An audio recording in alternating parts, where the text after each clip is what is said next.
Hello, नमस्कार.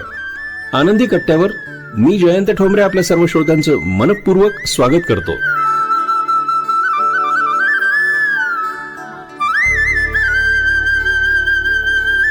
श्रोतो नमस्कार.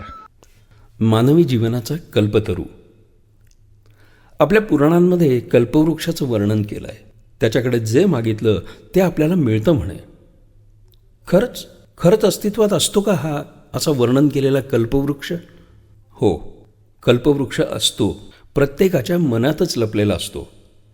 आपलं सुप्त मन आणि त्यात लपलेली अफाट शक्ती हेच आपल्या प्रत्येकाच्या मनात लपलेले कल्पवृक्ष. सुप्त मनाला कळत नकळत जे मागाल ते नक्की मिळतंच मिळतं. नकळत त्याला जी आपण आज्ञा द्याल ती पूर्ण होतेच होते. आणि आयुष्याबद्दल ज्या तक्रारी कराल त्याही प्रत्यक्षात तो आणतो, पूर्ण करतो. कळत नकळत अशी वाक्य तुमच्या बोलण्यात येतात का? की माझ्या हातात पैसा टिकतच नाही, मला उत्पन्नाचं साधन नाही, जगणं लय अवघड झालंय, लोक माझी उधारी वेळेवर देत नाही आहे, माझ्या डोक्यावर कर्ज झालं आहे, मला राहायला स्वतःचं घर नाही, माझी खूप चिडचिड होते, राग येतो, माझं नशीबच फुटका, मला जास्त पैसा नको रे बाबा, मला जास्त पैसा नको रे बाबा, माझं आयुष्य बकवास झालं आहे, मला जगण्यात रसच उरला नाही आहे, मरावंसं वाटतं आहे, मला फ्रस्ट्रेशन आलं आहे, मी डिप्रेशनमध्ये आहे, मला स्ट्रेस येतो, मूड स्विंग होतो. हे असे जे शब्द आहेत, जर ते तुमच्या रोजच्या बोलण्यात असतील तर ती धोक्याची घंटा आहे. तुम्ही तुमच्या सुप्त मनाला नकळत आज्ञा देतात आणि दिलेली आज्ञा प्रत्यक्षात आणणं हे त्याचं काम तो इमाने इतबारे पार पाडतो. ते परिस्थितीला अजूनच बिकट बनवतं. कारण ज्या गोष्टीवर लक्ष तुम्ही केंद्रित करतात ती गोष्ट अनेक पटींनी वाढते. काही दिवसांपूर्वी मी आर्ट ऑफ लिव्हिंगचा एक बेसिक कोर्स केला होता. त्यात हॅपीनेस कोर्स, त्याला हॅपीनेस कोर्स असंही म्हणतात. मनाचे खेळ हे फारच मजेशीर असतात. हे समजवण्यासाठी तिथले टीचर्स वेगवेगळ्या कृती करायला लावतात. अगदी गोड आवाजात सूचना देतात. जसं की डोळे बंद करा. मी डोळे बंद केले. आता कुठल्याही एका प्राण्याचं चित्र मनात आणा. आता हे काय नवीन? माकड सोडून कुठल्याही प्राण्याच्या चित्राची कल्पना करा. डोळ्यासमोर पटकन माकडच येतं. कितीही प्रयत्न केला तरी पुन्हा पुन्हा ते येत राहतं. काळी टोपी घातलेलं माकड अजिबात मनात आणू नका. काळी टोपी घातलेलं माकड अगदी स्पष्टपणे आपल्याला दिसायला लागतं. डोळ्यासमोरून ते काही केल्या जात नाही. आहे ना गंमत? सूचना संपेपर्यंत ते माकड फेर धरून आपल्या भोवती नाचायला लागतं. तर असं विचित्र आहे आपलं मन, जे नको म्हटलं त्याचीच कल्पना करायला लावणारं. इथे एका फेमस गाण्याचे बोल आठवतात. जिसका हमें डर था वही बात हो गई. असं का होतं की ज्या गोष्टींची भीती असते तीच गोष्ट आयुष्यात दत्त म्हणून समोर उभी राहते. एखाद्या विषयाची सतत भीती बाळगणारा विद्यार्थी त्याच विषयात नापास होतो. पैसे नाहीत अशी चिंता करणारा दिवसेंदिवस अधिकाधिक कंगाल होत जातो. आर्थिक नुकसान होईल अशी भीती बाळगणाऱ्याला कसला तरी फटका बसतो. कष्ट नकोत असं घोकणाऱ्याच्या नशिबात श्रम आणि राबणंच असतं. का बरं एखादीला नको असलेलंच गाव सासर म्हणून तिच्या पदरात पडतं? का श्रीमंत अधिकाधिक श्रीमंत होतात आणि गरीब अधिकाधिक गरीब होत आहेत? तर या सगळ्यांचं एकच कारण आहे, आणि हे कारण आहे आकर्षणाचा नियम, द लॉ ऑफ अट्रॅक्शन. तुम्हाला माहिती आहे, जगातील फक्त 1% लोकांकडे एकूण संपत्तीच्या 96% संपत्तीचा हिस्सा आहे. हा योगायोग नाही आहे, हा आकर्षणाचा नियम आहे. काय सांगतो हा नियम? तुमच्या आयुष्यात असलेली प्रत्येक गोष्ट ही कळत नकळत तुम्हीच आकर्षित केलेली आहे. जसं तुमचं दिसणं, तुमचे कपडे, तुमचा जोडीदार, तुमची मुलं, तुमचे मित्र, तुमचं घर, तुमचा व्यवसाय, तुमची सांपत्तिक स्थिती आणि तुमच्या आवडीनिवडी, तुमचे नातेसंबंध, अगदी सगळं. जसं की समजा एखाद्याला निळा रंग आवडतो आणि त्याच्याकडे निळ्या रंगाचे खूप कपडे आहेत, तर तो बाहेर जाताना निळा शर्ट घालून जाईल.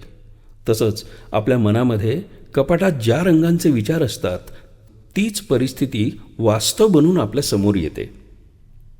उदाहरणार्थ, माझं कर्ज कसं फिटेल याची सतत चिंता असेल तर मनाचा फोकस कर्जावर जातो आणि कर्ज वाढतच जातं. माझं वजन वाढतंय असं म्हटलं की वजन हळूहळू वाढतच जातं. माझे केस गळत आहे म्हटलं की अजूनच केस गळायला लागतात. माझं लग्नच जमत नाही आहे असं म्हटलं की लग्न जमायला अजून उशीर होतो. हे कर्ज माझा जीव घेणार आहे असं म्हटलं की अजून अडचणी निर्माण होतात, वगैरे वगैरे. थोडक्यात काय, ज्या गोष्टींवर मन केंद्रित असतं तीच गोष्ट घडते. हेच ते सुरुवातीला सांगितलेलं काळमाकड. मग मनामध्ये आपण चांगल्याच गोष्टींची, चांगल्या स्वप्नांचा विचार केला तर आपलं मन अगदी कल्पतरूचंच काम करतं. म्हणजे जर आपण आपल्याला जे हवं ते आपल्याला मिळालंय अशी कल्पना करून मनाला उत्तेजित अवस्थेत नेलं तर आणि त्यावर विश्वास ठेवला की हवं ते आपल्याला मिळतंच मिळतं. फक्त ते आपल्याला मिळालंय हे मनाला पटवून देता यायला हवं. या सिद्धांताचा फायदा घेऊन रॉबर्ट शुलर या अमेरिकन फिलॉसॉफरनं कॅलिफोर्नियात जगातला सर्वात उत्तुंग आणि सर्वात महागडा पण विलोभनीय असा होप टॉवर नावाचा संपूर्ण काचेचा चर्च बांधला आहे. चिकन सूप फॉर द सोलच्या लेखकानं पूर्वी जेमतेम कमाई असणाऱ्या जॅक कॅनफिल्ड यानं अगदी थोड्या अवधीत अब्जावधी डॉलर कमावले. आज तो जगातला एक श्रीमंत व्यक्ती आहे. मरणाच्या दारात पोहोचलेली, डॉक्टरांनी आशा सोडून दिलेली, पण हे रहस्य जाणणारी अनेक माणसं या शक्तीचा वापर करून, सकारात्मक कल्पना करून आणि त्यावर विश्वास ठेवून पुन्हा ठणठणीत बरी झाली आहेत. आपल्याही ऋषी आणि संतांनी हे रहस्य जाणलं होतं आणि ईश्वर प्राप्तीसाठी त्यांनी या रहस्याचा वापर केला. विश्वातील सर्वच थोर माणसांनी हे आकर्षणाचं रहस्य जाणलं होतं आणि त्याची अंमलबजावणी केली. म्हणून तर ते इतरांपेक्षा वेगळे, श्रेष्ठ ठरले. तुम्हालाही तुमच्या आयुष्यात सुख, समृद्धी आणि समाधान हवं असेल तर रोज सकाळी उठून मस्त तयार होऊन आरशासमोर उभे राहा. चेहऱ्यावर स्मितहास्य ठेवून मोठमोठ्यानं अशी वाक्य म्हणा: मी हवा तेवढा पैसा आकर्षित करू शकतो. मी शक्तिशाली आहे. माझ्यात जग बदलण्याची शक्ती आहे. माझ्या भावना नियंत्रित करण्याचा अधिकार हा फक्त मलाच आहे आणि आज मी आनंदात राहायचं ठरवलं आहे. माझ्या आईवडिलांना, माझ्या परिवाराला माझ्यावर गर्व आणि अभिमान वाटेल असं एक काम मी आज करणार आहे. मी प्रचंड आत्मविश्वासाने भरलेला असून प्रचंड संपत्तीवान आहे. मी एका प्रसन्न व्यक्तिमत्वाचा मालक असून संपर्कात आलेल्या प्रत्येकाला मी भरभरून आनंद वाटतो, खळखळवून हसवतो. परिस्थितीला हरवण्याची माझ्यामध्ये हिंमत आहे. मी परिस्थितीवर सहज मात करू शकतो. माझ्या जिद्दीला भिवून संकटेही दूर पळून जातात. मी आयुष्यातल्या प्रत्येक लढाईचा यशस्वीपणे सामना केला आहे आणि ती लढाई जिंकली आहे. माझ्या आजूबाजूचे, अवतीभोवती वावरणारे सर्वच लोक माझ्यावर खूप प्रेम करतात आणि मी सुद्धा सगळ्यांवर मनापासून प्रेम करतो. मी आत्तापर्यंत माझी बरीचशी स्वप्न पूर्ण केली आहेत आणि माझी उरलेली स्वप्न ही लवकरच पूर्ण होणार आहेत. मी सतत आनंदी असतो. मला रोज नवनव्या कल्पना सुचतात आणि मी तात्काळ त्यांना अंमलात आणतो. मी अत्यंत निरोगी आहे. आयुष्यात प्रत्येक चांगल्या गोष्टींसाठी मी आभारी आहे. मी निसर्गाची अद्वितीय कलाकृती आहे. याला पॉझिटिव्ह अफर्मेशन म्हणा, सकारात्मक स्वयंसूचना म्हणा. यामुळे दिवसभर एक आगळीवेगळी ऊर्जा तुमच्यामध्ये संचार करेल. तुम्ही हे जर का मनापासून फील करून बोललात आणि ते तुमच्या सुप्त मेंदूपर्यंत पोहोचवलं तर तुमच्या नकळत ते तुमच्या साऱ्या आज्ञा पाळेल आणि खऱ्या करून दाखवेल. बस आनंदी रहा.